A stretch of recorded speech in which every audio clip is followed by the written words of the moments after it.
Let's start with a major escalation in the deteriorating relationship between FIFA and UEFA, with possibly seismic repercussions. European nations will discuss potentially boycotting the World Cup if Gianni Infantino pushes ahead with plans to sell off part of FIFA to private investors. A major battle is beginning to take shape behind the scenes of world football, and it could lead to one of the most serious confrontations between FIFA and Europe's leading football nations in recent history.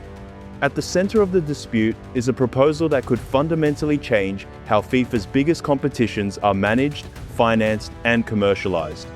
FIFA President Gianni Infantino wants to create a new commercial company that would control the business rights connected to some of the organization's most valuable tournaments. Now, FIFA is seeking to raise around £3 billion from private investment in its competitions, which of course includes the World Cup. And they want to do this via a minority stake in a new entity called the FIFA Forward Enterprise. UEFA claims FIFA has crossed a line, and European nation members are expected to hold an emergency meeting this week. Reportedly including the men's and women's World Cups, as well as the Club World Cup.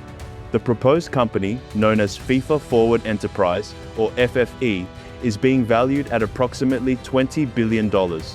Under the plan, FIFA would sell a minority stake in the new business to private investors. Reports suggest that more than 20% of the company could be sold, potentially raising around $4.2 billion in the initial transaction and generating more than $10 billion in additional funding over time. FIFA says this money would eventually be redistributed throughout world football, particularly among its 211 member associations. Supporters of the proposal argue that it could bring enormous amounts of new investment into the game, but critics believe that selling part of FIFA's commercial business could give private investors too much influence over football's most important competitions. UEFA has responded with unusually strong language, accusing FIFA of attempting to sell the soul of football, while some European football nations are reportedly considering an even more dramatic response. Just on those parts, you almost feel like he's lost the plot a little bit, hasn't he? I think what happens is when you are somebody like Infantino, you surround yourself with people who are sycophants. They'll tell you what you need to hear. You convince yourself that you are doing the right thing. You convince yourself that you are the cleverest person in every room that you're in. You actually lose sight of what the point of a World Cup is. And when football becomes secondary, there is a real problem. And that's what happened at this World Cup. This will forever be the World Cup. People can put a positive spin on it if they want. People can talk about the thrill of those group games, and they were great. You know, Cape Verde were amazing, and we will always have that story. Of course we will, but that's just football. What this World Cup will be remembered for, it's the World Cup where football was secondary to profit. According to Sky News, several countries have discussed the possibility of boycotting a future World Cup if Infantino continues with the proposal in its current form, and UEFA's member associations are expected to hold an emergency virtual meeting to coordinate their response. The controversy began growing after reports about the proposed company appeared in publications including The Times and the Financial Times. For months, Infantino had reportedly managed to keep the project largely outside the public spotlight, but once details began to emerge, FIFA came under increasing pressure to explain exactly what it was planning. We understand there's a willingness to use the ultimate threat of boycotting the World Cup if Infantino doesn't back down. But the UEFA president, Alexander Ceferin, chose not to attend the World Cup final following a series of disagreements between the two governing bodies. It's understood the Football Association was completely unaware of FIFA's plans before today's announcement. The organization eventually confirmed that it was exploring the creation of a separate commercial subsidiary.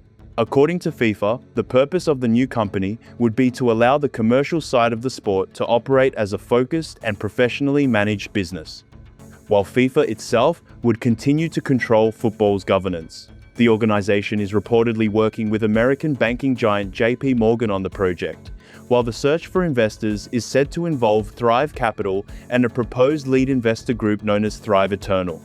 Thrive Capital was founded by Josh Kushner, whose brother Jared Kushner is the son-in-law of US President Donald Trump. Those political and business connections have brought even more attention to a proposal that was already facing intense scrutiny. FIFA is a not-for-profit organisation owned by the 211 associations that make up its membership. As an association of associations, it does enjoy a tax-free status in Switzerland, where it's based. Its revenue for the 2022-26 cycle is expected to be £112.8 billion, the majority of which comes from TV rights, sponsorship and ticket and hospitality sales from the Men's World Cup this summer. The involvement of some of the world's most powerful financial institutions has also raised questions about who would ultimately invest in the company, what financial return those investors would expect, and how much indirect influence they might gain over FIFA's commercial priorities. FIFA insists that any outside investors would receive only minority, non-controlling interests in the company. The organization has also promised that it would carefully select long-term investors and that all net benefits generated by FIFA Forward Enterprise would be reinvested into football around the world. Infantino has defended the proposal by arguing that FIFA has reached a stage at which its commercial operations require a different structure.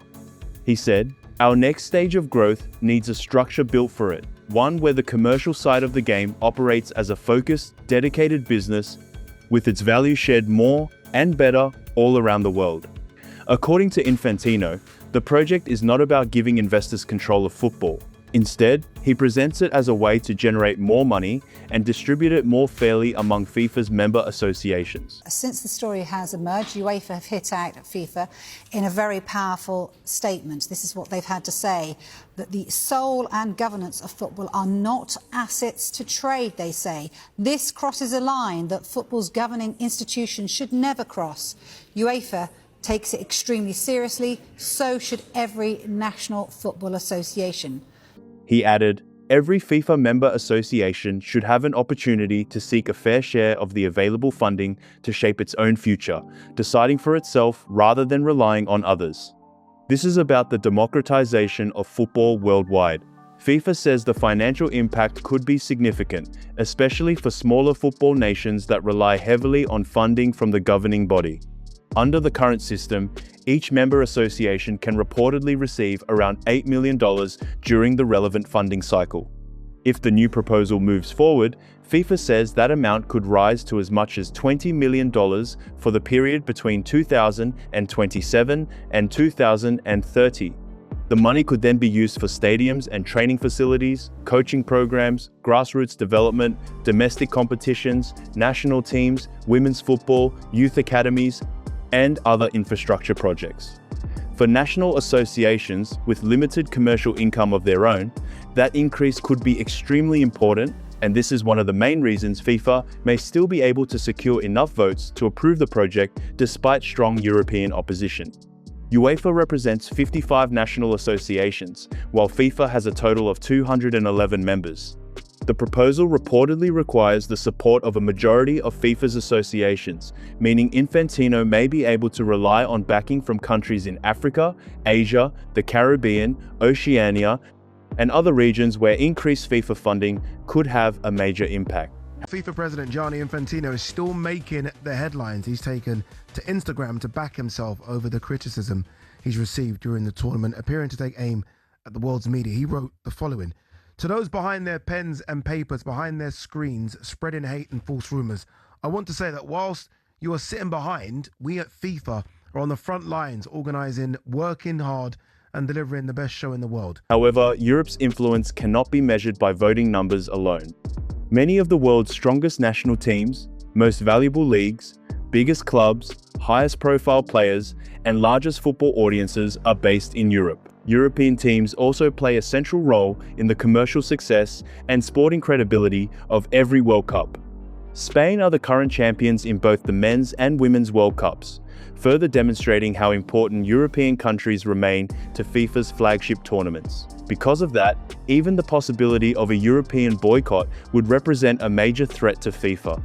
Without leading European teams, a World Cup could lose a significant part of its sporting value, television audience, sponsorship appeal, and global prestige. The first World Cup that could potentially be affected is the next women's tournament, which is scheduled to take place in Brazil. At this stage, no boycott has been officially confirmed, and the idea is reportedly being discussed as one of the strongest possible responses if FIFA refuses to reconsider the proposal. Even so, the fact that such an option is being mentioned shows how serious the dispute has become. UEFA's anger is not only directed at the financial structure of the project. European officials are also deeply frustrated by the way the proposal was introduced. Reports indicate that England's Football Association had no advance knowledge of the plan before FIFA released its announcement. Several members of the FIFA Council were also reportedly surprised by the news and are believed to have had only limited involvement in the decision-making process. The timing has raised further questions, because FIFA representatives met with national football associations in New York shortly before the World Cup final, but the proposed $20 billion commercial strategy was reportedly not formally presented or discussed during those meetings. So should every stakeholder, leagues, clubs, players, supporters, governments and everyone who cares about the future of the game. The soul and governance of football are not assets to trade, especially with zero transparency as to who gains financially. None of us are the owners of football. It is not, they go on to say. When information about the project became public, FIFA was forced to respond quickly, and that apparent lack of consultation has intensified concerns about transparency and about how major decisions are being made inside the organization. UEFA responded with a strongly worded statement declaring, "This crosses a line that football's governing institutions should never cross." UEFA takes it extremely seriously. The organization then urged every part of the football community to pay attention, adding, "So should every national football association, so should every stakeholder, leagues, clubs, players, supporters, governments, and everyone who cares about the future of the game." Its most serious criticism focused on the idea that FIFA could sell a stake in a business connected to competitions that belong, in a broader sense, to the entire football community. UEFA said, "The soul and governance of football are not assets to trade, especially with zero transparency as to who gains financially. None of us are the owners of football. It is not FIFA's to sell." That statement goes directly to the heart of the disagreement.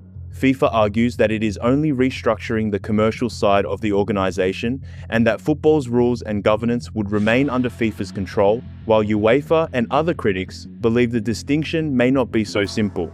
Even if private investors receive no formal control over football regulations, they would still expect the company to grow and generate a return on their investment. Critics fear this could create pressure to make future decisions based primarily on commercial performance.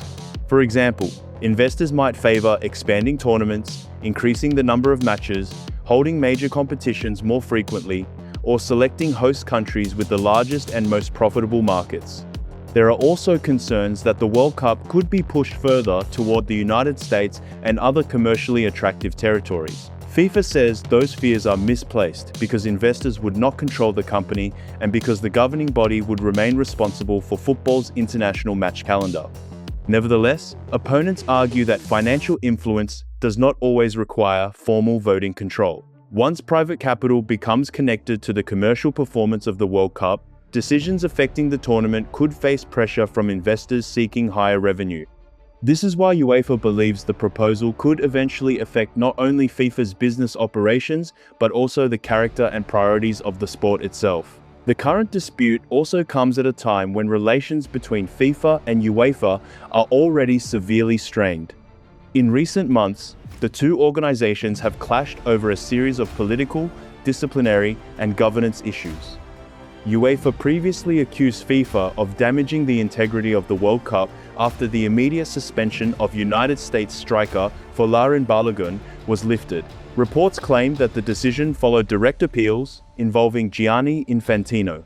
UEFA viewed FIFA's handling of the situation as another example of political influence becoming too closely connected to football administration. Tensions became even more visible when UEFA President Alexander Ceferin chose not to attend the World Cup final, despite having been present at the opening match. In 2025, UEFA had also accused Infantino of placing private political interests ahead of football after he arrived late to a FIFA Congress. Questions surrounding FIFA's relationship with political figures have therefore been developing for some time. and the reported involvement of Josh Kushner's investment company has only intensified those concerns. Additional attention was created by a separate report from Sky News in February, according to which Infantino discussed or promoted the possibility of a FIFA cryptocurrency during a private event organized by World Liberty Financial. Taken together, these developments have strengthened the perception among critics that FIFA's leadership is becoming increasingly connected to powerful political and financial networks. FIFA, however, maintains that its commercial growth is necessary to support football globally, and the organization points to the enormous revenue being generated by its expanded competitions. Revenue from the recent World Cup in the United States, Canada, and Mexico is expected to exceed $15 billion. According to figures reported by The Guardian, that would be noticeably higher than the earlier projection of approximately $13 billion. For FIFA, this growth demonstrates the enormous commercial potential of global football, and Infantino appears to believe the organization should take advantage of that momentum by creating a dedicated structure capable of attracting investment and expanding its business operations.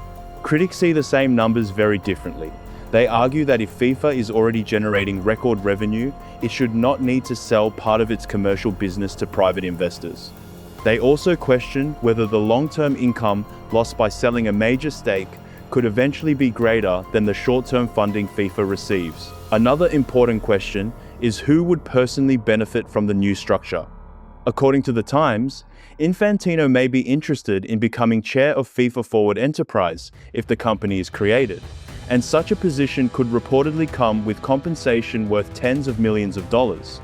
FIFA did not immediately respond to reports asking whether Infantino could receive additional bonuses connected to the success of the proposed $20 billion project. Financial disclosures indicate that Infantino earned approximately $6 million last year, with nearly half of that amount reportedly coming from bonuses, while his bonus was said to have increased by around 33% following the delivery of the first expanded Club World Cup in the United States. Under FIFA's current statutes, Infantino is expected to be re-elected as president next year without opposition, but he would be required to leave the presidency in 2031 after completing 3 full terms. Infantino first took office in 2016, following the departure of Sepp Blatter. Even though the term limit would prevent him from remaining FIFA president beyond 2031, reports suggest he could move into a highly paid leadership position within the proposed commercial company. Critics are therefore asking whether the creation of FIFA Forward Enterprise could provide Infantino with a new role after his presidency ends. At the moment, no such appointment has been confirmed, but the possibility has increased demands for full transparency about the company's leadership, ownership structure, investor selection process, executive compensation, and long-term relationship with FIFA. This is also not the first time Infantino has attempted to bring private investment into FIFA's competitions. In 2018, he reached an agreement in principle with Japan's SoftBank on a proposed $25 billion funding package connected to plans for an expanded Club World Cup and a new Global Nations League. However, the proposal failed to gain sufficient support and was ultimately abandoned, with strong opposition from UEFA and other European football organizations playing a major role. A similar confrontation occurred in 2021 when FIFA explored the possibility of holding the World Cup every 2 years. UEFA President Alexander Ceferin warned that European nations would not participate in a biennial World Cup, and FIFA eventually abandoned the proposal. Those earlier disputes provide important context for the latest confrontation, because Europe has demonstrated that coordinated resistance can force FIFA to reconsider major strategic changes. However, FIFA may now believe that the financial incentives being offered to its member associations will be enough to secure broader international support. The political reaction has also expanded beyond football's governing organizations. The Prime Minister publicly argued that football belongs to supporters rather than investors. Greater Manchester Mayor Andy Burnham, a well-known Everton supporter, also criticised the proposal, writing, "Football does not belong to investors. It belongs to the people who fill the stands and who stand on the touchline week in, week out, rain or shine." He then focused directly on the World Cup, saying, "The World Cup is not a product. It is the greatest competition in world sport, and it was never anyone's to sell. Dress the deal up however you like. Once you have sold a piece of it, you have sold out. That argument reflects the emotional side of the debate. To FIFA, the commercial rights connected to the World Cup are valuable assets that can be used to raise money for football development. To many supporters and critics, however, the World Cup is not simply a commercial product. It is a global cultural institution built over generations by players, national teams, communities, and supporters. The central question is whether FIFA has the moral authority to sell part of the business surrounding that institution, even if the organization technically controls its commercial rights. FIFA says it is not selling the World Cup itself and argues that it is creating a more efficient commercial company while retaining full authority over the sport. UEFA believes that once outside investors own a share of the business, the World Cup will inevitably become more closely tied to their financial interests. Both sides are therefore describing the proposal in completely different ways. FIFA calls it a new stage of global growth and the democratization of football funding, while UEFA calls it a line that football's governing institutions should never cross. The next major step will be the response from FIFA's member associations. Before the project can move forward, it must receive approval from a majority of FIFA's members, but when asked about the exact timeline for a vote, FIFA did not provide further details. That means several important questions remain unanswered. Who are the potential investors? What exact percentage of FIFA Forward Enterprise would be sold?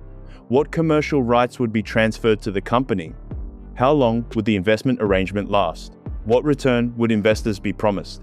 How would the company's executives be selected? Could Infantino become its chair? Would executive bonuses be connected to revenue growth? And most importantly, what safeguards would prevent commercial pressure from influencing sporting decisions? Until FIFA answers those questions, opposition is likely to continue growing. The emergency discussions among UEFA nations could determine whether Europe chooses to negotiate, pursue legal action, organize a coordinated political campaign, or seriously consider a boycott. UEFA is also reportedly reviewing its legal options, while leading European clubs have privately expressed concern, although many have not yet publicly committed to a formal position. Players, leagues, supporters groups, sponsors, and broadcasters may also become more involved as further details emerge. This dispute is therefore about much more than the sale of a minority stake in one company. It is a struggle over who should control the commercial future of football. FIFA believes global investment can generate unprecedented funding and help smaller football nations build their own futures. UEFA fears that once private investors enter the structure, football's most important competitions could slowly be shaped around financial returns rather than sporting values. There is also a wider question about accountability, because FIFA's leadership has been accused of developing the plan without sufficient consultation, while some members of its own council reportedly knew little about it before the public announcement. For a proposal valued at around $20 billion, that lack of transparency has become one of the strongest arguments against the project. Even national associations that could benefit financially may want clearer answers before they vote. At this point, the proposal has not yet been approved, the investors have not been fully identified, and no European boycott has been formally announced. But the positions are becoming increasingly clear. FIFA sees a $20 billion business opportunity capable of transforming global football development, while UEFA sees a dangerous step towards selling part of the game to private capital. If neither side changes its position, this could become one of the biggest power struggles in modern football.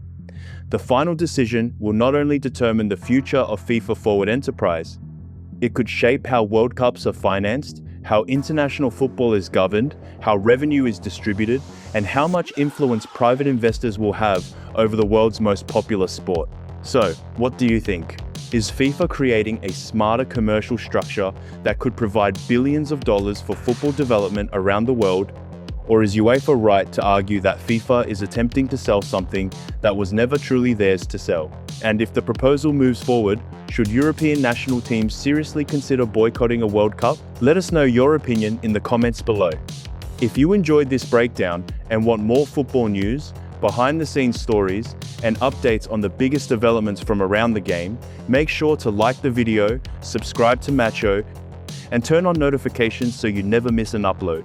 Thanks for watching, and as always, peace.